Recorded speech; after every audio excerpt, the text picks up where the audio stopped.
ਤੇ ਸਾਈਕਲ ਤੁਸੀਂ ਆਪਣਾ ਨਵਾਂ ਕਿਉਂ ਲਿਆ ਦੱਸੋ?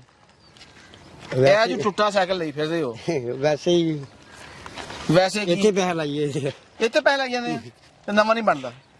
ਨਵਾਂ ਨਹੀਂ ਬਣਦਾ। ਅੱਛਾ ਅੱਛਾ ਅੱਛਾ ਤਾਰਾ ਜੀ ਇੱਕ ਤੇ ਇਹ ਦੇਖੋ ਨਾ ਅੱਲਾਹ ਪਾਕ ਇਹਨੂੰ ਕਿਤੇ ਨਵਾਂ ਸਾਈਕਲ ਦੇ ਦੇ ਨਾ ਕਿ ਅੱਲਾਹ ਪਾਕ ਮੈਨੂੰ ਨਵਾਂ ਸਾਈਕਲ ਚਾਹੀਦਾ। ਨਵਾਂ ਸਾਈਕਲ ਚਾਹੀਦਾ। ਅੱਲਾਹ ਪਾਕ ਨਵਾਂ ਸਾਈਕਲ ਦੇ ਦਿਓ।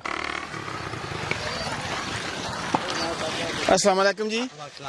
ਇਹ ਕਿਧਰੋਂ ਧੁੱਪੇ ਆਉਂਦੇ ਕਿਹੜੇ ਪਿੰਡ ਤੋਂ ਆਉਂਦੇ ਹੋ? ਇਹ 70 ਟੂਟੀਆਂ ਵਾਲਾ 70 ਟੂਟੀਆਂ ਵਾਲਾ 70 ਟੂਟੀਆਂ ਵਾਲਾ ਤੇ ਟੂਟੀਆਂ ਵਾਲਾ ਕਿਉਂ ਕਹਿੰਦੇ ਇਹਨੂੰ? ਉਹ ਪਤਾ ਨਹੀਂ ਉਹ ਟੂਟੀਆਂ ਵੱਜਦਾ ਜੀ। ਅੱਛਾ ਟੂਟੀਆਂ ਵਾਲਾ ਵੱਜਦਾ। ਹਾਂਜੀ ਇਹ ਸਿਆਣੇ ਬੰਦੇ ਨੇ ਗੱਲ ਕਰਦੇ ਟੂਟੀਆਂ ਵਾਲਾ ਵੱਜਦਾ ਹਾਂਜੀ। ਮਤਲਬ ਉਸ ਇਸ ਨਾਂ ਤੋਂ ਉਹਨੂੰ ਯਾਦ ਕਰਦੇ ਤੇ ਆ। ਕੀ ਮਜ਼ਦੂਰੀ ਕਰਕੇ ਆਏ ਜੇ? ਮੈਂ ਜੀ ਹਲਚਲ ਵੇਚਦਾ ਜੀ। ਆਲੂ ਚਨੇ ਵੇਚਣ ਦੇ ਜੇ? ਅੱਛਾ ਸਾਈਕਲ ਨੂੰ ਖੜਾ ਕਰਾ ਹੁੰਦਾ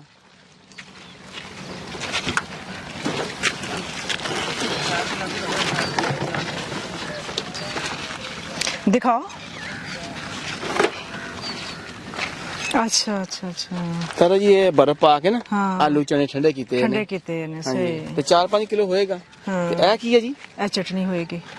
हाँ जी उधर बेचे। हाँ जी अच्छा। इधर भी आलू चने। हाँ जी इधर केड़े आलू चने ते उधर केड़े आ? एक ही जे। इधर अफगानी इधर तालिबानी ਇੱਕੋ ਹੀ ਹੈ ਜੀ। इको ही है इको ही कहंदे। अच्छा ते किदों दे निकले जे? ਆ ਹੋ ਗਿਆ 2 ਘੰਟੇ ਹੋ ਗਏ ਮੈਨੂੰ। अच्छा ते ते कुछ पसीने- सेल सूल भी कीती जे? ਫੇਰ ਆ 70 ਹਟੇ ਜੀ ਮੈਂ। अच्छा अच्छा ढक लो ढक लो। अच्छा ते किन्ने बच्चे जे? ਇੱਕ ਬੇਟਾ एक बेटा ठीक ते ਇਹ ਤੁਸੀਂ ਕਿਦੋਂ ਦਾ ਕੰਮ ਕਰਦੇ ਪਏ ਜੇ? ਇੱਥੇ ਆਓ ਹਾਂ ਆਪਣੀ ਸਾਈਕਲ ਅੱਗੇ ਜਰਾ। ਇਹ ਮੈਨੂੰ ਬਾਅਦ ਚਿਰ ਹੋ ਗਿਆ ਜੀ। ਅੱਛਾ ਵਾਵਾ ਚਿਰ ਹੋ ਗਿਆ। ਅੱਛਾ ਪਸੀਨਾ ਪਸੀਨੇ ਹੋ ਗਿਆ ਬੰਦਾ। ਹਾਂ ਅੱਛਾ ਤੇ ਆ ਕੀ ਆ ਪਾਣੀ ਧੋਣ ਵਾਸਤੇ ਲਾਇਆ ਕੰਮ? ਹਾਂਜੀ ਬਰਤਨ ਧੋਣ ਵਾਲਾ। ਅੱਛਾ ਅੱਛਾ ਇੱਥੇ ਆਓ ਮੇਰੇ ਵੀ। ਤਾਰਾ ਜੀ ਅਗਰ ਵੇਖਿਆ ਜਾਵੇ ਨਾ ਤੇ ਇਹ ਕੀ ਜੇ? ਇਹ ਵੀ ਚਟਣੀ ਹੈ? ਹਾਂਜੀ ਖੱਟਾ ਹੀ ਹੈ। ਇਹ ਖੱਟਾ ਹੀ ਹੈ ਸਹੀ। ਜਦੋਂ ਖੱਟਾ ਰੰਗ ਕਿ ਖੱਟਾ ਉਂਝ ਖੱਟਾ? ਖੱਟਾ ਹੀ। ਖੱਟਾ ਵਾ। ਜੇ ਮੁੱਕਦਾ ਫੇਰ ਲੁੱਦਲੀ ਦੀ ਬਸ ਲੱਗੀ। ਹਾਂ ਅੱਛਾ ਅੱਛਾ ਤਾਰਾ ਜੀ ਵੇਖਿਆ ਜਾਵੇ ਨਾ ਆ ਦੇਖੋ ਨਾ ਇਹਦੀ ਮੁੱਠਾਂ ਕੋਈ ਨਹੀਂ ਹੈਗੀਆਂ। ਤੇ ਇਹ ਤਾਂ ਸਾਈਕਲ ਕਿਦੋਂ ਦਾ ਵਾ? ਇਹ ਹੋ ਗਿਆ 20 ਸਾਲ ਹੋ ਗਏ। 20 ਸਾਲ ਹੋ ਗਏ ਜੇ ਦੇਖੋ ਸਾਈਕਲ ਨੂੰ। 20 ਸਾਲ ਤੋਂ ਤੁਸੀਂ ਉਮਰ ਕਿੰਨੀ ਜੇ? ਉਮਰ ਹੋਣੀ ਆ 50 60 50 60 ਜਾਂ 50 ਜਾਂ 60? 50 ਹੋਣੀ ਜੀ। ਬੱਚੇ ਕਿੰਨੇ ਦੱਸੇ ਨਾ ਜੀ? ਇੱਕ ਬੇਟਾ ਉਹ 2 ਬੱਚੇ ਪਹਿਲਾਂ ਹੀ ਉਹ ਫੌਤ ਹੋ ਗਈ ਹੈ। ਅੱਛਾ ਤੇ ਰਹਿੰਦੇ ਕਿੱਥੇ ਮੇਰਾ ਵੀਰ? ਉਹ ਅਸਮਾਨੀ ਹੋਟਲ ਦੀ ਬੈਕ ਸਾਈਡ। ਅਸਮਾਨੀ ਸਮੁੰਦਰੀ। ਹਾਂਜੀ 70 ਗਏ ਹੋ ਤੁਸੀਂ ਚਾਲੂ ਜਾਣੇ ਵੇਚਣ ਹਾਂਜੀ ਤੇ ਹੁਣ ਜਾ ਰਹੇ ਹੋ 68 ਚੱਕ ਚ। ਹਾਂਜੀ ਨਹੀਂ ਹੁਣ 69 ਜਾਣਾ ਜੀ। 69 ਜਾਣਾ। ਅੱਛਾ ਮੇਰੇ ਜੇ ਤੇ 68 ਚੱਕ ਹੈ ਨਾ 69 ਜਾਣਾ। ਅੱਛਾ ਤੇ ਕਿੰਨੇ ਪੈਸੇ ਰੋਜ਼ ਕਮਾ ਲੈਂਦੇ ਹੋ? ਪੈਸੇ 7-800 ਸੇਲ ਹੋ ਜਾਂਦੀ ਹੈ। 700-800 ਸੇਲ ਹੋ ਜਾਂਦੀ ਹੈ। ਹਾਂਜੀ ਅੱਛਾ ਪਹਿਲੀ ਗੱਲ ਹੈ ਆਰਾਮ ਨਾਲ ਖਲੋ ਕੰਮ ਬਣਾ ਮੇਰੇ ਵੀ ਮਿਹਰਬਾਨੀ। ਅੱਛਾ 700-800 ਸੇਲ ਤਾਰਾ ਜੀ ਹੋ ਜਾਂਦੀ ਹੈ ਤੇ 700-800 ਚ ਬਚਦਾ ਕਿੰਨਾ ਵਾ? 300 ਰੁਪਏ 300 ਰੁਪਏ ਬਚ ਜਾਂਦਾ ਵਾ। ਅੱਛਾ ਪਹਿਲੀ ਗੱਲ ਖੌਫ ਲਾ ਦੇ ਅਸੀਂ ਕੋਈ ਟੈਕਸ ਵਾਲੇ ਨਹੀਂ ਹੈਗੇ ਤੇਰੇ ਭਾਈ ਆ। ਪਸੀਨਾ ਸਾਰਾ ਦਿਨ ਧੱਕੇ ਖਾ ਕੇ ਸਿਰਫ 300 ਰੁਪਇਆ ਰਾਤ ਨੂੰ ਘਰ ਲੈ ਕੇ ਜਾਣਾ ਤੇ ਉਹਦੇ ਵਿੱਚ ਵੀ ਬਹੁਤ ਮੁਸ਼ਕਿਲ ਆ ਕਿ ਸਾਡੀ ਰੋਟੀ ਹੋਵੇ। ਇਸ ਤਰ੍ਹਾਂ ਹੀ ਜੇ। ਹਾਂਜੀ ਤੇ ਸਾਈਕਲ ਤੁਸੀਂ ਆਪਣਾ ਨਵਾਂ ਕਿਉਂ ਲਿਆ ਦੱਸੋ? ਇਹ ਜੋ ਟੁੱਟਾ ਸਾਈਕਲ ਲਈ ਫਿਰਦੇ ਹੋ ਵੈਸੇ ਹੀ ਵੈਸੇ ਇੱਥੇ ਕੀ ਪੈਸਾ ਲਾਈਏ ਇੱਥੇ ਪੈਸੇ ਲੱਗ ਜਾਂਦੇ ਆ ਤੇ ਨਵਾਂ ਨਹੀਂ ਬਣਦਾ। ਨਵਾਂ ਨਹੀਂ ਬਣਦਾ। ਅੱਛਾ ਅੱਛਾ ਅੱਛਾ ਤਾਰਾ ਜੀ ਇੱਕ ਤੇ ਇਹ ਦੇਖੋ ਨਾ ਅੱਲਾਹ ਪਾਕ ਇਹਨੂੰ ਕਿਤੇ ਨਵਾਂ ਸਾਈਕਲ ਦੇ ਦੇ ਨਾ। ਇਹ ਬੰਦਾ ਸਾਡਾ ਭਰਾ ਜਿਹੜਾ ਵਾ ਇਹ ਰੋਜ਼ ਨਿਕਲਦਾ ਵਾ ਤੇ ਮਿਹਨਤ ਮੁਸ਼ੱਕਤ ਕਰਦਾ ਵਾ ਤੇ ਉਸ ਤੋਂ ਬਾਅਦ ਫਿਰ ਅੱਛਾ ਇੱਧਰ ਤੋਂ ਹੋ ਗਿਆ ਭਾਈ ਜੀ ਇਹ 70 ਚ ਟੂਟੀਆਂ ਵਾਲਾ ਹਾਂਜੀ ਤੇ ਇੱਧਰ ਕਿਉਂ ਹੋਇਆ? ਇਹਦੇ 68 ਹਾਂਜੀ 68 ਤੇ ਇੱਧਰ ਕਿਹੜਾ ਚੱਕ ਆ? ਇੱਧਰ ਦੱਸੋ ਮੈਨੂੰ ਜਰਾ। ਇੱਧਰ ਹੈਗਾ ਵਾ ਇੱਧਰ ਸ਼ਹਿਰ ਆ ਜਾਂਦਾ। ਇੱਧਰ ਕੀ ਇਹਦੇ ਸ਼ਹਿਰ ਆ ਜਾਂਦਾ ਵਾ। ਸਮੁੰਦਰੀ ਸ਼ਹਿਰ ਆ ਜਾਂਦਾ। ਹਾਂਜੀ ਤੇ ਆ ਜਿਹੜੀ ਆ ਝੁੱਗੀ ਜੀ ਕਿਹਦੀ ਆ? ਆਹ ਜਿਹੜੀ ਹਾਂ। ਇਹਦਾ ਇਹਨਾਂ ਦੀ ਹੋਣੀ ਆ ਕਲੋਨੀ ਵਾਲੇ। ਅੱਛਾ ਅੱਛਾ ਅੱਛਾ ਤੇ ਅੱਛਾ ਉਹ- ਕੁਝ ਪਤਾ ਵਾ ਕਿ ਇਸ ਕਲੋਨੀ ਦਾ ਕੀ ਰੇਟ ਆ? ਇਹ ਨਹੀਂ ਪਤਾ ਜੀ। ਨਹੀਂ ਪਤਾ। ਹਾਂ। ਅੱਛਾ ਤੇ ਤੁਹਾਡੇ ਕੋਲ ਆਪਣਾ ਘਰ ਹੈਗਾ ਹਾਂਜੀ ਕਿੰਨੇ ਮਰਲੇ ਦਾ? ਹੈ ਕੋ 2.5 ਮਰਲੇ। ਅੱਛਾ ਅੱਛਾ ਅੱਛਾ ਅੱਛਾ ਤੁਸੀਂ ਰੱਬ ਨੂੰ ਨਾ ਇਹ ਨੀਲਾ ਸਮਾਨ ਥੱਲੇ ਖੜੇ ਆ ਠੀਕ ਹੈ ਨਾ ਦੁਆ ਕਰੋ ਅੱਲਾਹ ਪਾਕ ਨੂੰ ਨਵਾਂ ਸਾਈਕਲ ਦੇ ਦੇ। ਹੱਥ ਚੁੱਕਿਆ ਇੱਥੇ ਕੀ ਹੱਥ ਚੁੱਕੇ ਤਾਂ ਚੁੱਕਿਆ ਤਾਂ ਹੋ ਜਾਏਗਾ। ਹਾਂਜੀ ਬੋਲ ਕੇ ਕਿ ਅੱਲਾਹ ਪਾਕ ਮੈਨੂੰ ਨਵਾਂ ਸਾਈਕਲ ਚਾਹੀਦਾ। ਨਵਾਂ ਸਾਈਕਲ ਚਾਹੀਦਾ। ਅੱਲਾਹ ਪਾਕ ਨਵਾਂ ਸਾਈਕਲ ਦੇ ਦਿਓ। ਅੱਲਾਹ ਪਾਕ ਨੂੰ ਨਵਾਂ ਸਾਈਕਲ ਦੇ ਦੇ। ਹੋਰ ਕੀ ਮੰਗਣਾ ਅੱਲਾਹ ਕੋ? ਹੋਰ ਕੁਝ ਹੋਰ ਕੋਈ ਆਪਣੀ ਜ਼ਰੂਰਤ ਕਹਿੰਦਾ ਹੋਰ ਮੰਗ ਲਓ। ਕੁਛ ਨਹੀਂ। ਨਹੀਂ ਨਹੀਂ ਹੋਰ ਜ਼ਰੂਰਤ ਮੰਗ ਲਓ। ਹੋਰ ਘਰ ਦੇ ਵਿੱਚ ਕੋਈ ਬੱਚੀਆਂ ਦੀ ਚੀਜ਼ ਜ਼ਰੂਰਤ ਆ ਕਿਸੇ ਚੀਜ਼ ਜ਼ਰੂਰਤ ਨਹੀਂ ਹੈ ਘਰ ਹਾਂ ਉਹ ਦੇ ਵੀ ਵਿੱਚ। ਮੰਗ ਲਓ। ਹਾਂ ਨਹੀਂ ਕੋਈ ਜ਼ਰੂਰਤ ਨਹੀਂ। ਹਾਏ ਕੀ ਗੱਲ ਹੈ ਦੁਖੀ ਕਿਉਂ ਹੋ ਗਏ ਜੇ? ਹੈ ਘਰ ਬੀਵੀ ਨੂੰ ਬੱਚੀ ਨੂੰ ਕੋਈ ਕਦੀ ਉਹਨੇ ਆਖਿਆ ਕਿ ਪਾਪਾ ਸਾਡੇ ਵਾਸਤੇ ਆ ਚੀਜ਼ ਲਈ ਆਈ? ਹੈ ਘਰ ਦੇ ਵਿੱਚ 100 ਜ਼ਰੂਰਤਾਂ ਹੁੰਦੀਆਂ ਵਾ ਕੋਈ ਆਪਣਾ ਆਪਣੀਆਂ ਬਹੁਤ ਸਾਰੀਆਂ ਘਰ 'ਚ ਜ਼ਰੂਰਤਾਂ ਹੁੰਦੀਆਂ ਵਾ ਅੱਜ ਅੱਲਾਹ ਪਾਕ ਬੜਾ ਮਿਹਰਬਾਨ ਆ ਸੁਣਦਾ ਵਾ ਕਿਹੜੀ ਸ਼ੈ ਘਰ ਚਾਹੀਦਾ ਸੀ ਘਰ 'ਚ ਸਭ ਕੁਝ ਹੈ ਵਾ ਹਾਂਜੀ ਅੱਛਾ ਤੇ ਤੁਸੀਂ ਦੁਖੀ ਕਿਉਂ ਹੋ ਗਏ ਜੇ ਅਸਾਂ ਦੁਖੀ ਨਹੀਂ ਕਰਨਾ ਹੈ ਅਸਾਂ ਨੂੰ ਖੁਸ਼ ਕਰਨਾ ਹੈ ਅਸੀਂ ਕਹਿੰਦੇ ਆ ਕਿ ਤੂੰ ਰੱਬ ਨੂੰ ਅੱਲਾਹ ਪਾਕ ਕੋ ਮੰਗੇ ਕਿ ਅੱਲਾਹ ਪਾਕ ਅੱਜ ਮੈਨੂੰ ਸਾਈਕਲ ਵੀ ਚਾਹੀਦਾ ਵਾ ਅੱਜ ਮੈਨੂੰ ਫਲਾਣੀ ਸ਼ੈ ਵੀ ਚਾਹੀਦੀ ਹੈ ਕਿਹੜੀ ਸ਼ੈ ਘਰ ਜ਼ਰੂਰਤ ਆ ਵਾਸ਼ਿੰਗ ਮਸ਼ੀਨ ਦੀ ਜ਼ਰੂਰਤ ਆ ਕਿਤੇ ਪੱਖੇ ਦੀ ਜ਼ਰੂਰਤ ਆ ਬਿਜਲੀ ਆ ਕਿਤੇ 에ਅਰ ਕੂਲਰ ਜ਼ਰੂਰਤ ਆ ਕਿਹੜੀ ਸ਼ੈ ਜ਼ਰੂਰਤ ਆ ਕਿਸੇ ਜਗ੍ਹਾ ਨਹੀਂ ਓਏ ਤਰਾ ਹੀ ਅੱਛਾ ਚਲੋ ਅੱਛਾ, ਚਲੋ। ਇੱਧਰ ਹੋ ਜਾਓ ਆਪਣੇ ਆਪਣੇ ਸਾਈਕਲ ਵੱਲ ਆ ਜਾਓ ਹਾਂ। ਆਪਣੇ ਸਾਈਕਲ ਵੱਲ ਆ ਜਾਓ ਬੇਬੀ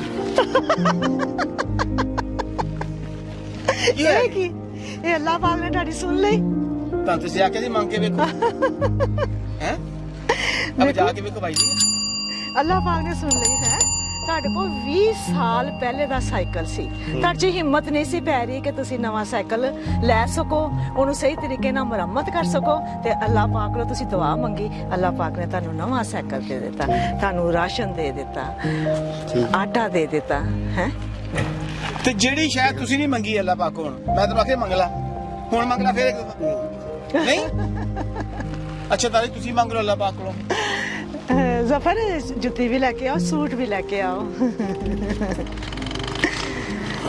ਦੇਖੋ ਕਿੰਨੀ ਖੁਸ਼ੀ ਹੋਈ ਹੈ ਖੁਸ਼ੀ ਹੋਈ ਹਾਂ ਕਿ ਅੱਲਾਹ ਪਾਕ ਨੇ ਨਵਾਂ ਸਾਈਕਲ ਦੇ ਦਿੱਤਾ ਜਿਸ ਬੰਦੇ ਕੋ ਹਿੰਮਤ ਨਹੀਂ ਸੀ ਪੈ ਰਹੀ ਕਿ ਉਹ ਆਪਣੀ ਸਵਾਰੀ ਚੇਂਜ ਕਰ ਸਕੇ ਜਿੰਨੇ ਰੋਜ਼ ਦਾ ਸਫ਼ਰ ਇਹਨਾਂ ਕਰਨਾ ਵਾ ਇੱਕ گاؤں ਦੂਸਰੇ گاؤں ਰੋਜ਼ ਦਾ ਸਫ਼ਰ ਤੁਸੀਂ ਕਿੰਨਾ ਕਿਲੋਮੀਟਰ ਕਰ ਲੈਂਦੇ ਜੇ ਹਾਂ ਅੰਦਾਜ਼ਨ ਕਿੰਨਾ ਕਿਲੋਮੀਟਰ ਕਰਦੇ ਜੇ ਕਾਲੀ ਦਾ 20 ਕਿਲੋਮੀਟਰ ਉਸ ਸਾਈਕਲ ਤੇ ਸਫ਼ਰ ਹੁੰਦਾ ਵਾ ਤੇ ਅੱਲਾਹ ਪਾਕ ਦੀ ਤਰਫੋਂ ਤੁਹਾਡੇ ਵਾਸਤੇ ਸੂਟ ਵੀ ਨਵਾਂ ਇਹ ਜੁੱਤੀ ਵੀ ਹੈ ਠੀਕ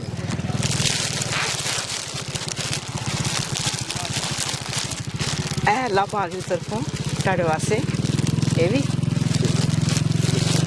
ਬਿਸਮਿਲ੍ਲਾ ਇਹ ਸਭ ਮੇਰੇ ਅੱਲਾਹ ਪਾਕ ਦੀ ਤਰਫੋਂ ਆ ਅੱਛਾ ਅੱਜ ਘਰੋਂ ਨਿਕਲੇ ਸੀਗੇ ਹਾਂ ਘਰੋਂ ਨਿਕਲੇ ਸੀਗੇ ਕੋਈ ਪਰੇਸ਼ਾਨੀ ਤਾਂ ਨਹੀਂ ਸੀ ਕਿ ਅੱਜ ਅੱਲਾਹ ਪਾਕ ਅੱਜ ਮੈਨੂੰ ਇੰਨੇ ਪੈਸੇ ਦੇ ਮੈਂ ਫਲਾਣੀ ਸ਼ਾਇਦ ਘਰ ਲੈ ਕੇ ਜਾਵਾਂ ਨਹੀਂ ਕੋਈ ਪਰੇਸ਼ਾਨੀ ਨਹੀਂ ਕੁਛ ਹੋ ਅੱਛਾ, ਗਿਆ ਇਹ ਪਕੜਾਓ ਇੱਥੇ ਰੱਖ ਦਿਓ ਉਹ ਜੇਬ ਚ ਪਾਓ ਉਹ ਜੇਬ ਚ ਪਾਓ ਹੁਣ ਖੁਸ਼ ਹੋ ਜਾਓ ਹਾਂ ਅੱਛਾ ਹੁਣ ਤੇ ਹੱਸ ਕੇ ਦਿਖਾ ਦੇ ਯਾਰ ਅੱਛਾ ਹੁਣ ਦੱਸ ਕਿ ਅਰੇ ਤੂੰ ਵੇਚਦਾ ਚਨੇ ਤੇ ਆਲੂ ਇਹ ਪਲੇਟ ਕਿੰਨੇ ਦੀ ਆ 10 ਰੁਪਏ ਦੀ 10 ਰੁਪਏ ਦੀ ਤੇ ਸਾਨੂੰ ਕਿੰਨੇ ਦੀ ਅੱਛਾ ਮੇਰੀ ਹੈ ਤੂੰ ਹੀ ਖਾ ਲਓ ਲੈ ਐਵੇਂ ਖਾ ਲਓ ਧੱਕੇ ਅੱਛਾ ਨਾ ਮੇਰੀ ਗੱਲ ਸੁਣੋ ਉਹ ਜਿਹੜਾ ਸਾਰਾ ਮਾਲ ਆ ਉਹ ਕਿੰਨੇ ਦਾ ਵਾ ਤੁਸੀਂ ਅੱਜ ਕਿੰਨੇ ਦਾ ਲੈ ਕੇ ਆਏ ਜੇ ਘਰੋਂ ਲੈ ਕੇ ਨਿਕਲੇ 1000 ਰੁਪਏ ਦਾ ਅੱਜ ਹਜ਼ਾਰ ਸਾਰਾ ਮਾਲ 1000 ਰੁਪਏ ਦਾ ਨਾ? ਹਾਂਜੀ। ਉਹ ਸਾਰਾ ਮਾਲ ਮੈਂ ਲੈ ਲੈਣੀ ਆ ਇਹ ਲਓ ਇਹ ਤੁਸੀਂ ਲਓ 1000 ਜੀ, ਰੁਪਏ ਕੰਮ ਹੋ ਬਸ ਠੀਕ ਇਹ ਤੁਸੀਂ 1000 ਰੁਪਏ ਲਓ ਹੁਣੇ ਵੇਚ ਗਿਆ ਹੁਣੇ ਵਿਕ ਗਿਆ ਤੇ ਹੈਂ? ਉਹ ਜਿਹੜਾ ਨਾ ਉਹ ਇਹਨਾਂ ਬੱਚਿਆਂ ਨੇ ਜਿਹੜੇ ਬੱਚੇ ਸਾਨੂੰ ਦੇਖ ਰਹੇ ਆ ਨਾ ਇਹਨਾਂ ਬੱਚਿਆਂ ਨੂੰ ਖਿਲਾ ਦਿਓ ਠੀਕ ਹੈ ਜੀ ਹਮ? ਠੀਕ ਹੋ ਗਿਆ ਠੀਕ ਹੈ ਇਹ ਅੱਲਾਹ ਪਾਕ ਦੇ ਕੰਮ ਨੇ ਹਾਂ। ਤਾਰਾ ਜੀ ਇਸ ਮੌਕੇ ਤੇ ਮੈਂ ਛੋਟਾ ਜਿਹਾ ਮੈਸੇਜ ਦੇਣਾ ਚਾਹੁੰਦਾ ਵਾਂ ਕਿ ਆਪਣੇ ਇਰਦ ਗਿਰਦ ਵੇਖਿਆ ਕਰੋ ਕਿਸੇ ਦਾ ਇੰਤਜ਼ਾਰ ਮਤ ਕਰੋ ਕਿ ਕੋਈ ਐਂਕਰ ਬਣ ਕੇ ਤੁਹਾਡੇ ਕੋਲ ਆਵੇ ਤੇ ਫਿਰ ਤੁਸੀਂ ਉਹਦਾ ਵੇਖ ਕੇ ਤੇ ਤੁਸੀਂ ਅੱਲਾਹ ਦੀ ਰਾਹ ਵਿੱਚ ਕੁਝ ਖਰਚ ਕਰੋ ਠੀਕ ਹੈ ਆਪਣੇ ਘਰਾਂ ਦੇ ਇਰਦ ਗਿਰਦ ਵੇਖੋ ਅਜ਼ਾਫੀ ਆਬਾਦੀਆਂ ਵਿੱਚ ਕਿਤਨੇ ਐਸੇ ਲੋਕ ਨੇ ਜਿਹੜੇ ਹੱਕਦਾਰ ਨੇ ਛੋਟੇ ਛੋਟੇ ਕੰਮ ਕਰਦੇ ਨੇ ਮਜ਼ਦੂਰੀ ਕਰਦੇ ਨੇ ਤਾਰਾ ਜੀ ਇਹ ਪਸੀਨਾ ਕਿਸ ਕਦਰ ਪਸੀਨੋ ਪਸੀਨੀ ਬੰਦਾ ਹੋਇਆ ਬਿਲਕੁਲ ਉਹ ਦੇਖੋ ਕਿ ਇੱਕ ਆਦਮੀ ਖੂਨ ਪਸੀਨੇ ਦੀ ਕਮਾਈ ਕਰਕੇ ਤੋਂ ਬਾਹਰ ਨਿਕਲਦਾ ਵਾ ਤੇ ਫਿਰ ਕੁਝ ਪੈਸੇ ਕਮਾ ਕੇ ਆਪਣੇ ਘਰ ਲੈ ਕੇ ਆਉਂਦਾ ਤੇ ਉਹਨਾਂ ਵਾਸਤੇ ਆਸਾਨੀਆਂ ਪੈਦਾ ਕਰੋ ਜੇ ਲੋਕ ਤੁਹਾਡੇ ਨਾਲ ਤੁਹਾਡੇ ਮੁਆਸ਼ਰੇ 'ਚ ਰਹਿੰਦੇ ਨੇ ਅਗਰ ਤੁਸੀਂ ਉਹਨਾਂ ਵਾਸਤੇ ਆਸਾਨੀਆਂ ਨਹੀਂ ਪੈਦਾ ਕਰੋਗੇ ਤਾਂ ਉਹਨਾਂ ਦੀ ਔਲਾਦ ਜਿਹੜੀ ਜੇਬ ਕੁਤਰੇ ਬਣ ਜਾਏਗੀ ਹਾਂਜੀ ਡਕੈਤ ਬਣ ਜਾਣਗੇ ਚੋਰ ਬਣ ਜਾਣਗੇ ਚੱਕੇ ਬਣ ਜਾਣਗੇ ਆਪਣੇ ਮੁਆਸ਼ਰੇ ਨੂੰ ਅਗਰ ਅੱਛਾ ਬਣਾਉਣਾ ਚਾਹੁੰਦੇ ਹੋ ਤੇ ਉਹਦਾ ਇੱਕੋ ਹੀ ਹੱਲ ਹੈ ਜੀ ਕਿ ਆਪਣੇ ਇਰਦ ਗਿਰਦ ਜਿਹੜੇ ਮੁਆਸ਼ਰੇ ਦੇ ਪਿੱਛੇ ਹੋਏ ਲੋਕ ਨੇ ਉਹਨਾਂ ਵਾਸਤੇ ਕੁਝ ਆਸਾਨੀਆਂ ਪੈਦਾ ਕਰੋ ਤਾਂ ਕਿ ਉਹ ਆਪਣੇ ਬੱਚਿਆਂ ਨੂੰ ਪੜ੍ਹਾ ਸਕਣ ਆਪਣੀ ਬਿਮਾਰੀ ਦਾ ਇਲਾਜ ਕਰ ਸਕਣ ਤੇ ਜਿੰਨੇ ਵਾਸਤੇ ਰਹੋ ਇਦਾਂ ਥਮਲਾਈ ਦਾ ਇਦਾਂ ਹੀ ਯਾਰ ਇਦਾਂ ਮਲਾਈਦਾ ਖੁਸ਼ ਹੋ ਹਾਂਜੀ ਖੁਸ਼ ਹੋ ਗਿਆ ਬੰਦਾ ਯਾਰ ਹਾਂ। ਪਹਿਲਾਂ ਅੱਖਾਂ 'ਚ ਆਂਸੂ ਆਏ ਨੇ ਹਾਂ। ਫਿਰ ਰੱਬ ਨੇ ਖੁਸ਼ੀ ਦਿਖਾਈ ਠੀਕ ਹੈ ਚਲੋ ਠੀਕ ਚਲੋ ਜੀ, ਹੁਣ ਆਪਣਾ ਜਿੰਦੇ ਸਾਈਕਲ ਲੈ ਵਾਸਤੇ ਕੇ ਅੱਲਾਹ ਸਾਡੇ ਪਾਕ- ਅੱਗੇ ਅੱਗੇ ਲੱਗੋ ਤਾਂ ਕਿ ਰਾਹ 'ਚ ਤੁਹਾਨੂੰ ਕੋਈ ਨਾ ਉਹ ਭੇੜੀਆਂ ਨਾ ਪੈ ਜਾਵੇ ਅਸੀਂ ਤੁਹਾਨੂੰ ਛੱਡ ਕੇ ਆਵਾਂਗੇ ਠੀਕ ਹੈ ਹਾਂਜੀ ਤੇ ਉਹ ਜਿਹੜਾ ਇਹਨਾਂ ਦਾ ਸਮਾਨ ਆ ਉਹ ਪਹਿਲੇ ਤਾਂ ਸਾਈਕਲ ਲੈ ਕੇ ਆਓ ਉਹ ਪਹਿਲੇ ਇਹਨਾਂ ਬੱਚਿਆਂ ਨੂੰ ਵੰਡ ਦੇਣ ਹਾਂ। ਹਾਂਜੀ ਲਿਆਓ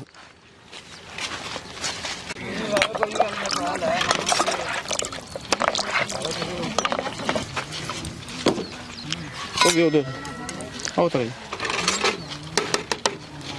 ਚਲੋ ਜੀ ਉਹ ਸਾਰੇ ਬੱਚਿਆਂ ਨੂੰ ਦੇਣਾ ਜੀ ਅੱਛਾ ਚਲੋ ਜੀ ਬੱਚੇ ਖੁਸ਼ ਹੋ ਗਏ ਤਾਂ ਬੱਚੇ ਖੁਸ਼ ਹੋ ਗਏ